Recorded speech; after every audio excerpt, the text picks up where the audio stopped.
Olá, eu me chamo João Francisco e sejam todos muito bem-vindos a mais um episódio do Podcast MEF, o espaço onde a matemática se encontra na vida cotidiana, ciência e tudo mais que mexe com a nossa mente. Eu sou Rayane Oliveira, estou aqui com o meu anfitrião João Francisco para mais uma conversa inspiradora. E hoje temos o prazer de receber o professor e diretor de ensino do Instituto Federal do Piauí, Campus Campo Maior, Assenilson Lima. No episódio de hoje, iremos abordar um tema muito importante para a educação, que trata-se dos desafios atuais para o ensino de matemática. Professor Assenilson, para dar início aqui ao nosso debate, eu gostaria de lhe perguntar como se encontra o ensino da matemática atualmente no Brasil? Bem, pessoal, é um prazer enorme estar participando aqui dessa conversa com vocês, tentando contribuir com o nosso tema, né?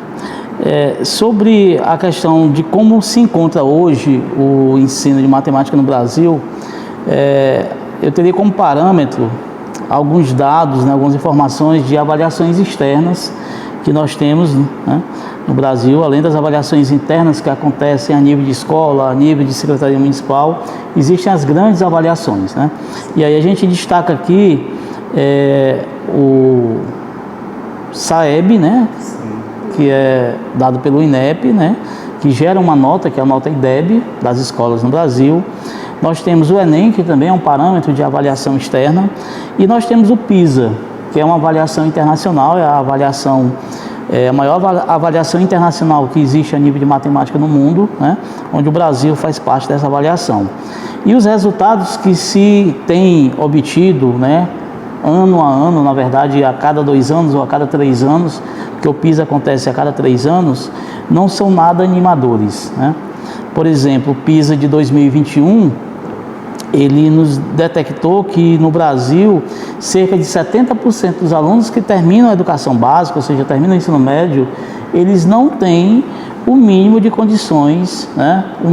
O mínimo exigido de conhecimento matemático para cidadania, né? Não digo nem para continuar ou seguir numa faculdade, no ensino superior, mas simplesmente para ter, né, ser considerado como cidadão aqui no Brasil. Então é um número muito assustador, né?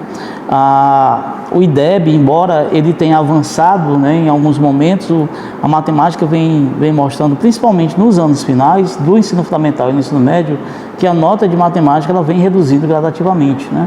Ou seja, os alunos eles já não conseguem terminar o ciclo com o conhecimento mínimo exigido para aquele ciclo, né? Então, baseado nessas informações de IDEB, de INEP e também do Enem, né, a gente pode dizer que o ensino de matemática no Brasil não vai bem, né? E não é uma crise específica da matemática, né? Ela é uma crise específica da educação no Brasil, mas a matemática talvez tenha um efeito, né, maior do que as demais áreas de ensino. E a gente tem em vista também, né, que logo ali no início, a maioria dos alunos ele tem a matemática como um bicho-papão. E isso, de certa forma, pode dificultar também o ensino e na aprendizagem da matemática, né? Esse também é um motivo que é um motivo cultural, né? Que as crianças desde o início já têm essa informação que é passada pelos pais, né? Pela população de forma geral, de que a matemática é uma disciplina difícil, né? E de certa forma isso gera um bloqueio, né, num primeiro momento, mas não é esse o único motivo, né? Existem vários outros motivos que levam ao que nós temos de problema hoje em termos da educação no Brasil e especificamente o ensino de matemática. Existe algum momento específico da educação básica com situações mais críticas? Olha, assim, os estudos de educação matemática no Brasil, eles vêm focando hoje em o que eles chamam de vazio, né? Uma lacuna que existe quando o aluno termina o primeiro ciclo do fundamental, que é até o 5º ano, e ele vai para o 6º ano, né? Existem momentos em que ele sente uma maior dificuldade na passagem de um ciclo para outro. A gente tem na educação básica, né, tem a educação infantil, aí temos o ensino fundamental 1, né, que é do 1º ao 5º ano, depois o fundamental 2, que é do 6º ao 9º, e o médio. Então, nessas passagens de ciclo, há dificuldade. E a maior dificuldade é na passagem do fundamental 1 para o fundamental 2, né? E existe aí, né, o que os estudiosos de educação matemática vêm chamando de um vazio, uma lacuna na formação dos professores de matemática. Por quê? Porque os professores de matemática do primeiro ciclo do fundamental geralmente não são licenciados em matemática, eles são pedagogos, né? Geralmente o ensino ele é dado de maneira multidisciplinar, né, em algumas escolas ainda, e quando ele vai para o sexto ano, ele começa a estudar especificamente com um único professor que já é um licenciando, né? Geralmente um licenciado em matemática. E recentemente eu participei de um fórum nacional, onde a gente fez uma discussão acerca disso, e que alguns professores de matemática, inclusive alguns doutores e pesquisadores, eles não sabem exatamente onde é que está o problema, né?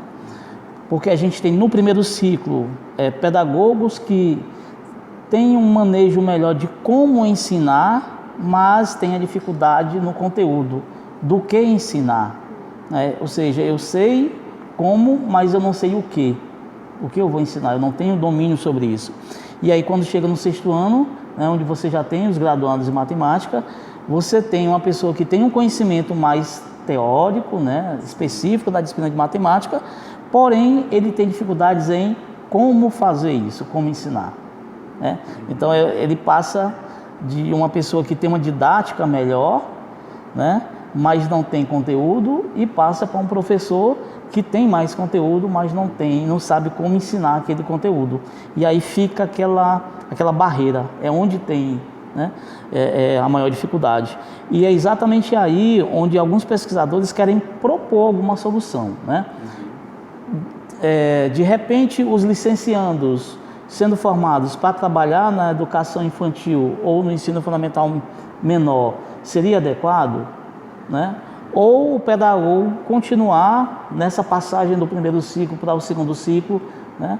Mas aí na formação dele ele não tem, né? Na própria formação, se você pegar as universidades onde tem uma formação melhor no Brasil, mesmo assim existe no curso de pedagogia uma didática do ensino da matemática ou uma instrumentação de ensino de matemática, uma única disciplina, né, de matemática em si, que na verdade foca em como ensinar, né, e não nos conteúdos que serão ensinados, né? Então, é nessa passagem que a gente tem um ponto mais crítico. E aí o que acontece? Ele vira uma bola de neve, porque ele vai para o sexto ano, né? E aí, por exemplo, o professor de matemática percebe a deficiência que o aluno tem no conteúdo, e ele fica se indagando: o que eu faço? Eu vou revisar, né, para que ele aprenda o conteúdo que ele está defasado aqui, ou eu vou seguir o currículo porque a escola me pede que eu cumpra um calendário e tem um programa e eu tenho que cumprir, dar essa disciplina durante esse ano. E aí ele termina escolhendo por seguir o programa, né? Por quê? Porque como ele tem um conhecimento matemático, para ele é mais cômodo do que voltar e tentar criar, né, artifícios, maneira de acabar com essa defasagem, ou pelo menos diminuir a defasagem dos alunos. Ele permaneça nesse bloqueio, né? Não consiga seguir adiante. E isso vira uma bola de neve, que aí essa dificuldade ela passa do sexto para o sétimo, que vai aumentando. Exatamente. Aí você termina o ensino médio, né? Ele chega no ensino médio, ele não adquiriu as habilidades básicas para ter um ensino mais formal, porque a grande mudança do médio, do fundamental para o médio, é na formalização em que os conteúdos são apresentados, né? E aí, como ele tem dificuldade em raciocínio lógico, operações básicas, ele não vai ter capacidade de compreender aquele ensino mais formal, né?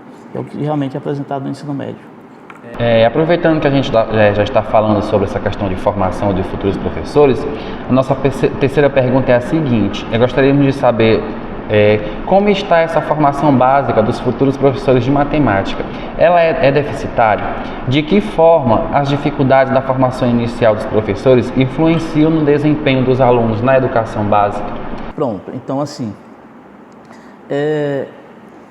nós temos praticamente todas as universidades públicas do Brasil, existem os cursos de licenciatura em matemática, né? E hoje, por exemplo, o Instituto Federal ele também oferta algumas licenciaturas, dentre elas a licenciatura em matemática. o que a gente percebe por exemplo, eu vou colocar como parâmetro a Universidade Estadual do Piauí, a Universidade Federal do Piauí e o Instituto Federal do Piauí, que são instituições que eu conheço, que eu já trabalhei, né? Já trabalhei e já estudei. A Universidade Federal do Piauí, ela tem um programa dentro do curso de licenciatura que ele é mais voltado para a parte específica da matemática, né? Os alunos, quando terminam o curso de matemática lá, eles têm uma possibilidade maior de seguir adiante nos estudos do mestrado acadêmico, né? Porque a formação dele já é mais dentro da área específica, né? O curso da UESP, que inclusive eu sou egresso da UESP no curso de matemática, na minha época ele também era muito específico, né? A gente praticamente tinha ali 3, 4 disciplinas da parte pedagógica, né? E o restante tudo era matemática pura, né?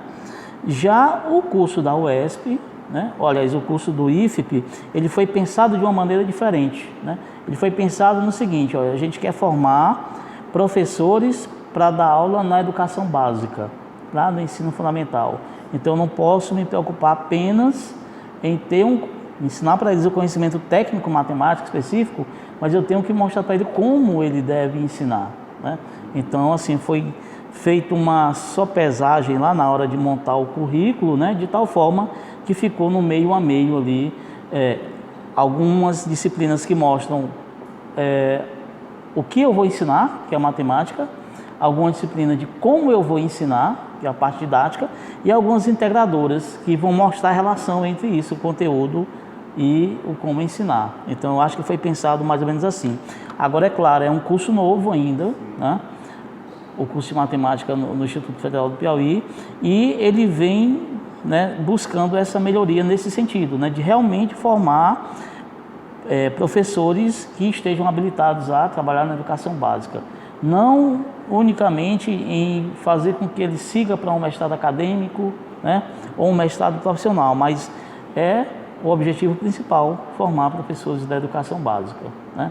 E aí a gente estaria trabalhando dentro dessa perspectiva de também fazer com que o formando, ele diminuísse essa dificuldade quando o aluno passa do quinto para o sexto ano, porque ele já teria mais habilidades também na parte didática, né? Então, assim, a formação em geral no Brasil, ela é muito deficitária, né? Ela é muito deficitária. E o que acontece? O professor, quando ele vai para a sala de aula, no primeiro momento, ele ainda não tem a habilidade, né? Ele vai criando com a prática. Então, ele passa 4 anos na graduação, ele não vai aprender a dar aula, né? Ele vai começar a entender o processo, e aí ele vai ter a sua formação durante o seu trabalho, né? A sua prática. As experiências vivenciadas no dia a dia. E aí, cada um tem que ter essa percepção de achar, eu não estou formado, eu não sei dar aula, né? Eu vou começar aqui e eu vou aprender. E eu vou buscar aprender a cada dia, né? Se a gente tiver essa percepção, você consegue melhorar, tá? E aí, diante disso, né, a última parte da pergunta que você fez foi: de que forma as dificuldades na formação inicial dos professores influenciam no desempenho dos alunos na educação básica? Se você tem um professor que ainda não tem essa capacidade de percepção, certamente ele não vai conseguir, né, repassar, ensinar, ver o que é fundamental para aqueles alunos, né? E aí os alunos vão ter realmente uma deficiência também, vão ter dificuldade na hora de aprender matemática, né? Um reflexo da má formação do professor, reflete lá na prática dele na sala de aula. Como a Base Nacional Comum Curricular, a famosa BNCC, né, tem moldado o ensino de matemática no Brasil? Olha, a BNCC, ela trouxe uma proposta de, digamos assim, de quebrar um pouco esse estigma dos conteúdos de maneira estanques, de maneira de blocos, né? É mais ou menos como se fosse um sistema espiralado, onde você começa a trabalhar um determinado tema, né? E você vai aumentando o nível, e depois você volta para o mesmo tema ou volta integrando com outro tema. Então é de maneira mais integrada. Mas para você fazer isso, não adianta se preparar um documento de 500 páginas como é a BNCC, né? É necessário você formar as pessoas que vão trabalhar dentro daquela perspectiva da BNCC, né? E é o que a gente não percebe, né? É um documento base em que a gente vai ter que se basear para ensinar, mas quem foi que me ensinou como é que vai ser? Porque quando eu fui formado, eu não vi BNCC. O documento base da minha época era um outro documento, né? E quando se muda, é necessário que toda a gestão e todas aquelas pessoas que estão trabalhando na educação, elas sejam formadas para trabalhar naquela nova perspectiva. E é o que a gente não percebe. O professor vai fazer isso por vontade própria, né? Talvez eu tenha 1, 2 pessoas que façam isso, mas a maioria não. A maioria vai fazer de conta que não sabe, que não conhece, né? Que não é cobrado mesmo, né? E vai ignorar. E continua na mesma, né? Então, assim, na prática, a BNCC não modificou muita coisa, né? Dentro da educação de forma geral, né? E assim também dentro da educação matemática. Seguindo esse que nós estamos comentando, quais são essas principais dificuldades enfrentadas pelos professores na aplicação de metodologias ativas no ensino de matemática? A gente pode, primeiro, o professor, dentro da formação dele, acadêmica, lá no início, né, que a gente chama de formação inicial, ele teve a capacidade, ou melhor, a capacidade dele, teve a oportunidade de estudar essas metodologias ativas, né? Foi discutido isso na época da formação básica dele lá na universidade, né? Na graduação dele. Muitos dos professores que aí estão, né, em sala de aula não tiveram essa oportunidade. Eles ministram aula por imitação, eles imitam os professores deles. Então eu tive um professor lá 20, 30 anos atrás, e aí quando eu fui dar aula eu me lembrei dele, e como ele ministrava a aula eu fui repetir, né? Porque eu achava que ele era um bom professor e eu fui tentar fazer igual que ele fazia, né?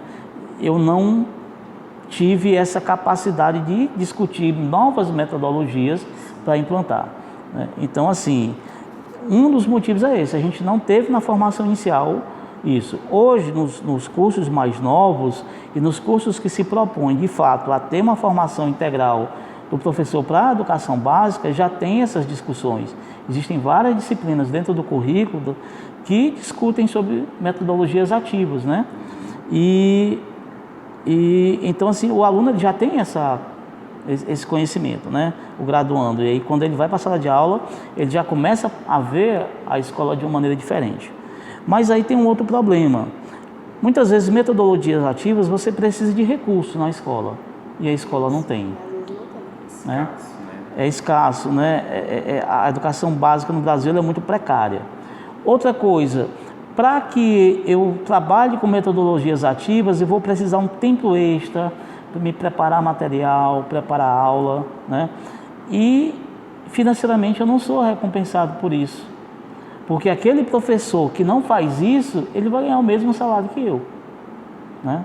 E aí você termina desmotivando pela questão salarial. A questão salarial em si, ela já é desmotivante hoje para as licenciandos, né, para as graduações de licenciatura. Uma prova disso é a redução do número da procura dos alunos nos cursos de licenciatura no Brasil. Eles têm reduzido drasticamente, né?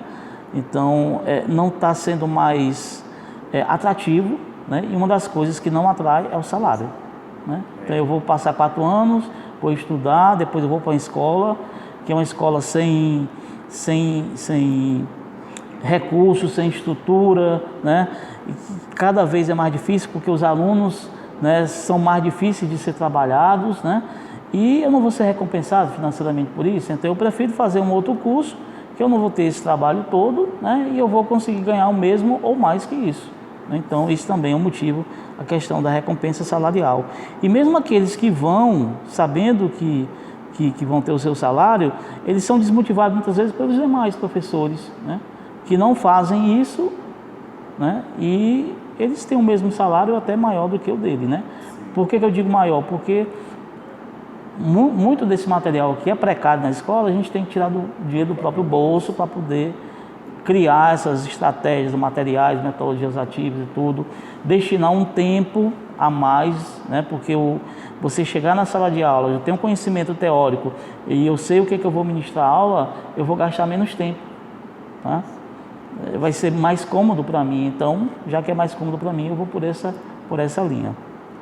E como a gente já está falando, né, das metodologias ativas e mesmo sabendo das dificuldades de inseri-las, mas de que maneira o uso das ferramentas digitais pode ser integrado ao ensino de matemática de forma eficaz? Assim, não dá para conceber hoje mais a educação somente com o que a gente chamava antigamente de quadro e giz, né, que hoje é o quadro e pincel. Não dá mais, né? Por quê? Porque os alunos estão inseridos dentro de um mundo digital, né? Um mundo tecnológico. O que muitas vezes a gente percebe é que os alunos ainda não compreenderam, por exemplo, o que realmente é tecnologia, né? Porque tecnologia é algo que me traga uma melhoria, né? Então, por exemplo, ter um celular é tecnologia, no meu entendimento, desde que ele me traga uma melhoria, algo positivo, né? E o que a gente está percebendo é um uso desenfreado de redes sociais. Os jovens, os adolescentes entendem tecnologia como redes sociais apenas, né? E aí você está tirando o foco. Isso não é tecnologia, né? Isso é um elemento que foi criado pela tecnologia, mas eu não posso entender que tecnologia é isso, né? Redes sociais. E assim, o professor, ele tem que ter conhecimento desses recursos digitais. Por quê? Porque o aluno, muitas vezes, ele tem habilidade, né, de manipular, de trabalhar com meios digitais, de programar, esse tipo de coisa, né? E aí você pode ter recursos, né, usando o computador, né? Hoje, por exemplo, em matemática, existem várias ferramentas tecnológicas que você utiliza o computador para, por exemplo, fazer cálculos mais avançados, para fazer construções, né, para fazer projeções. Então, tudo isso são coisas que facilitam. Trabalhar em geometria, por exemplo, desenhando no quadro, você não vai ter a mesma capacidade de mostrar, né, o real se você estiver fazendo uma projeção em 3D. Fica muito mais fácil de compreender, né? Então, utilizar essas ferramentas, né? Entender que essas ferramentas não são redes sociais, né? É tudo aquilo que pode te trazer benefício, né, dentro do meio digital, do meio tecnológico. E nós temos hoje a matemática, existem bancos de dados aí, de repositórios de instituições de ensino que trazem uma quantidade enorme de programas para trabalhar com álgebra, para trabalhar com geometria, para trabalhar com aritmética, para trabalhar lá na educação infantil, né? Então existem vários programas que podem ser utilizados. A grande questão não só com meios digitais, mas qualquer recurso, jogos, né, que você vai levar para a sala de aula. O professor ele tem que ter um controle muito grande dos objetivos que ele quer, né, e um controle muito grande do ambiente da sala. Não pode perder o foco, porque se perder o foco, o meio tecnológico, né, o jogo, ele vai se tornar algo que é prazeroso somente pela brincadeira, né? E o objetivo não é esse, é tirar um pouco daquela rotina de quadro, né? Trazer algo que é mais prazeroso para o aluno e utilizar esse algo mais prazeroso em benefício dele, para o ensino de matemática. Então eu tenho que saber como é que eu vou conseguir usar, por exemplo, uma rede social como uma ferramenta. É possível? Mas eu tenho que ter esse controle. Porque se você não tiver o controle, o aluno vai usar de maneira desenfreada, sem ter os benefícios, né, que você vai ter. Isso não falo só para matemática, mas a educação de forma geral tem que ter meios tecnológicos, né? E assim, quando eu falo de rede social, atualmente, né, nessa última semana aí, tem andado nas mídias sociais e que o próprio Ministério da Educação já está exatamente pensando em uma normativa que proíba o uso do celular dentro da sala de aula, né? Por quê? Porque já se percebeu isso, né? O aluno, e não é só isso, é questão meio de psicologia, o aluno está se tornando viciado em rede social, né? A rede social ela tem esse poder, né? Os vídeos curtos, né, eles distraem, mas ao mesmo tempo eles tiram a tua atenção daquilo que poderia ser importante naquele momento na sala de aula, né?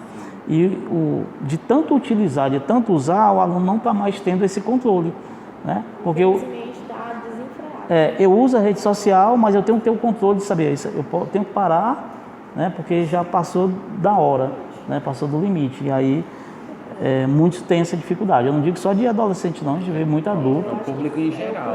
Público em geral. O uso das redes sociais de maneira desenfreada. Pelos levantamentos que eu tive acompanhando, né? Alunos que antes não tinham notas baixas, após o uso do celular, começaram a cair reprovações, notas muito baixas, justamente referido ao uso do celular. Por isso que eles estão tomando essa atitude de tentar retirar o celular das escolas. E existem vários estudos hoje que estão tentando mostrar ou entender o reflexo, né, do uso desenfreado do celular, por exemplo, na vida das pessoas. Existem vários estudos de neurociência, né, que mostram a questão da dependência, né?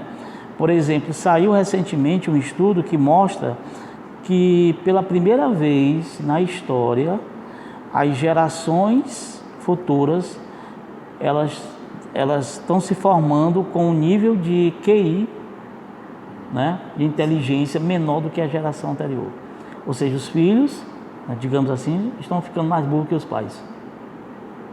Pela primeira vez na história isso está acontecendo, porque a cada geração a tendência da evolução é o filho conseguir ter um nível intelectual melhor do que o pai, né? Sempre foi. E hoje foi detectado o contrário. Pela primeira vez na história a gente conseguiu ter uma geração com um nível intelectual menor do que a geração anterior. Então, e aí estão se vendo o que levou a isso, né? Justamente o uso dos aparelhos eletrônicos, né? Diminui o tempo de pensar, de escrever, ninguém quer mais escrever, né? Você não tem mais habilidade de redigir alguma coisa, né? Até as próprias inteligências artificiais, você dá um comando para ela, ela vai redigir um texto para ti da forma que tu quer, então eu não preciso mais pensar, né? A própria escrita em si, você se perde nas palavras porque você não escreve mais. E a gente aprendia muito pelo fato de escrever. Eu estou escrevendo e à medida que eu estou escrevendo eu crio o hábito de escrever e vou aprendendo a forma correta de escrever. E hoje a gente perde isso, né? A gente, no início, por exemplo, do WhatsApp, a gente mandava mensagem de texto. Hoje não, todo mundo vai mandar um áudio, não precisa mais nem escrever, né? Então E assim, o conjunto de informações, muitas informações vindas de maneira desregrada, não se sabe ainda se isso é benéfico ou maléfico, né? Porque a nossa mente ela tem uma capacidade, né, de pensar, né? Se você traz mais do que aquilo que ela é capaz de fazer, talvez ela não tenha um efeito contrário, né? Seja pior do que o que era antes. E assim, com relação ao uso dessas ferramentas digitais, a gente sabe que embora sejam aplicadas em salas de aula e que funcionem na maioria das vezes, nem sempre elas serão um mar de rosas. Mas por quê? Eu vou adentrar aqui na nossa outra perguntinha, que seria: quais são os principais obstáculos no ensino da matemática para alunos com dificuldades de aprendizagem ou necessidades especiais? Porque a gente vê aí que as crianças com necessidades especiais, atualmente está só aumentando. Hoje a gente vê muita síndrome, né? TDAH, autismo, várias outras aí. E alguns questionam que talvez essas pessoas, essa quantidade já existia. Hoje a gente, por exemplo, não tem dados, não existe estatística, não existe estudo que mostra que o número dessas pessoas hoje é maior do que antes, né? Alguns defendem que eles já existiam, tinham essas dificuldades de aprendizagem, mas eram tratadas como, esse menino então, às vezes eu nem vou levar para a escola porque ele não vai aprender mesmo, esse menino vai ficar aqui para trabalhar, né? E hoje, como todo mundo está indo para a escola, a gente está conseguindo ver essas pessoas que antes a gente não via. Mas assim, na minha percepção de mundo, né, eu vejo que é muito maior, né? E com o advento da pandemia, né, isso parece que se aflorou mais ainda. Com a tecnologia, o uso de redes sociais desenfreada, tudo isso pode ser feito sobre isso. E eu lembro de um fato que eu fiquei muito assustado no ano de 2021, quando a gente voltou da pandemia, e no segundo semestre eu fui fazer estágio, ou supervisão de estágio em algumas escolas municipais aqui. E eu fiquei assustado porque em toda sala de aula que eu entrava, tinha sempre uma moça que não era professora, acompanhando um aluno, que era cuidadora. E geralmente ela não cuidava só de um, cuidava de dois. E eu cheguei em sala que tinha 2 cuidadoras e tinham 4, 5 alunos sendo cuidados, né? Numa sala de aula que tinha 30 alunos, 32 alunos. Então, assim, eu me assustei bastante quando eu vi a quantidade de alunos com esse perfil, né? E que são negligenciados, né? Eles são negligenciados. O fato de você colocar uma pessoa ali do lado, uma cuidadora, não faz com que ele ele seja incluído dentro do meio educacional. Muitas vezes ela está ali somente para poder cumprir uma legislação, porque é obrigado, né? Muitas vezes o aluno se torna agressivo em alguns momentos e o cuidador está ali para evitar um conflito dentro da sala de aula. Então, não resolve o problema educacional, né? É simplesmente uma forma de que o Estado ele viu de cumprir uma exigência legal, né? Porque eles são obrigados por lei a ter uma pessoa, mas essa pessoa não é somente para estar sentada ali do lado dele, ela é para estar fazendo a intermediação entre o que o professor ensina e o que ele aprende, porque os nossos professores eles não foram formados para fazer um estudo diferenciado em sala de aula com um aluno desse tipo, né?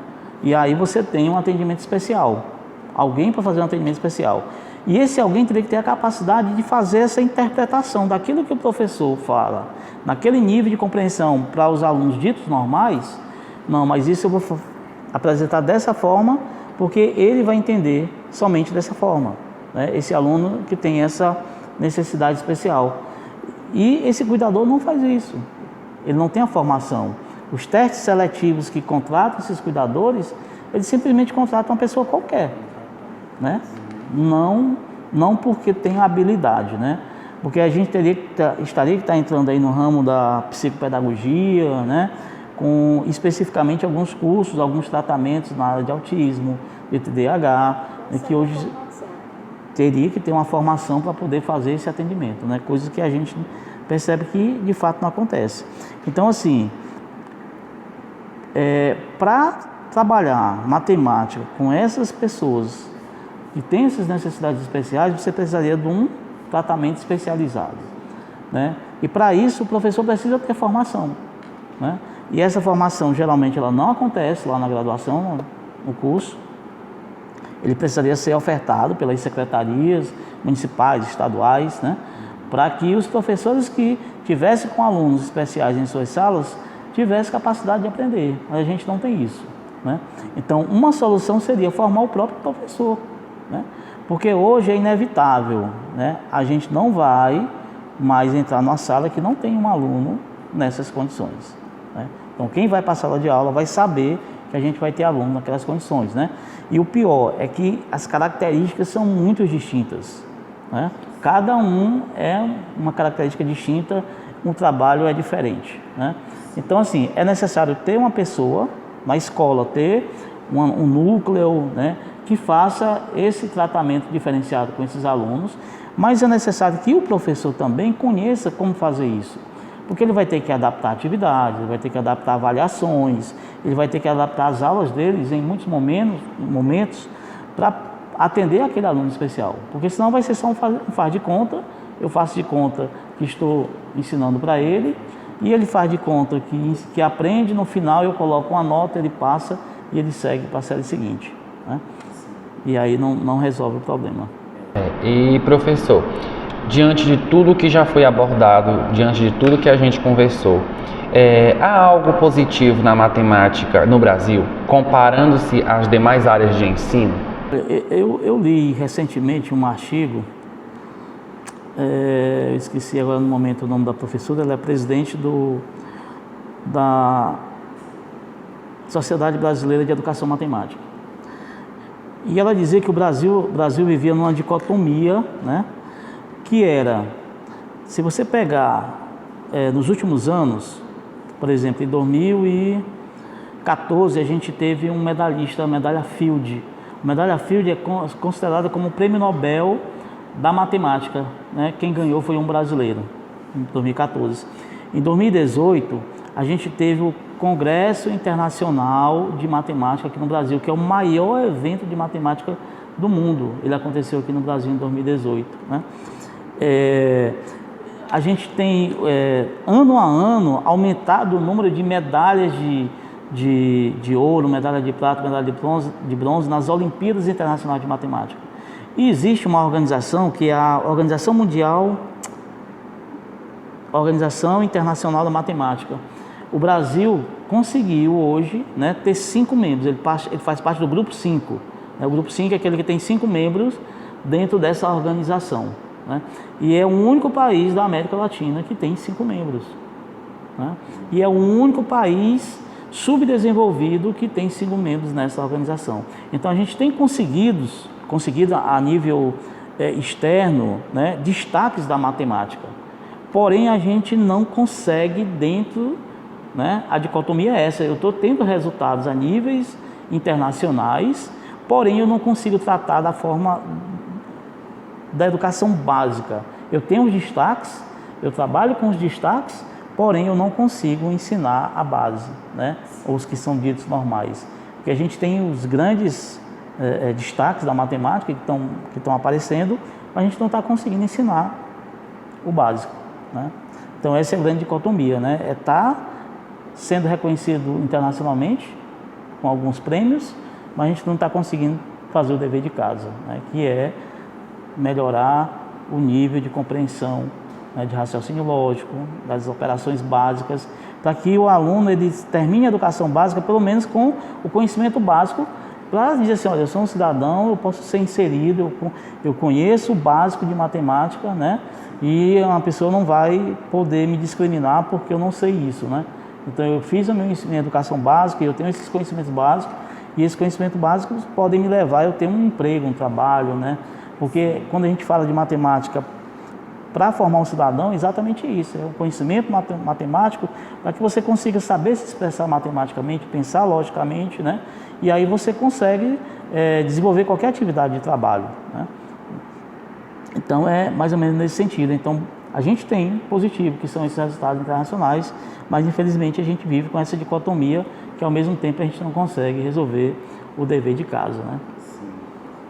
Então, como a gente pode ter visto aqui no decorrer do podcast, né, é que, pelo que eu pude observar, é que hoje em dia, para sermos professores de fato, a gente tem que realmente gostar da profissão, porque a gente sabe que a gente, na maioria das vezes, somos desvalorizados, o salário é um salário baixo, né?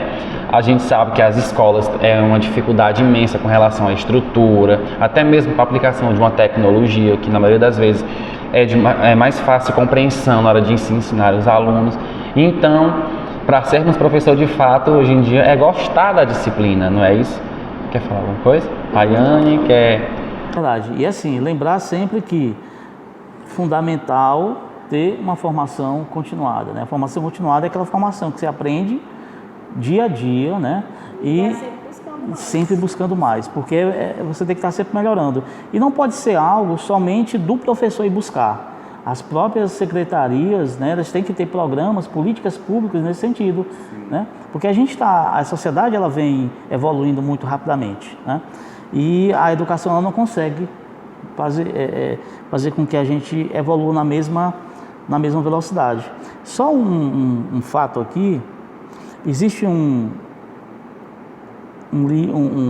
escritor que é Cláudio Castro Melo, ele é matemático, economista, né? E aí ele falou uma coisa bem interessante num livro que eu li dele em 2000 ainda.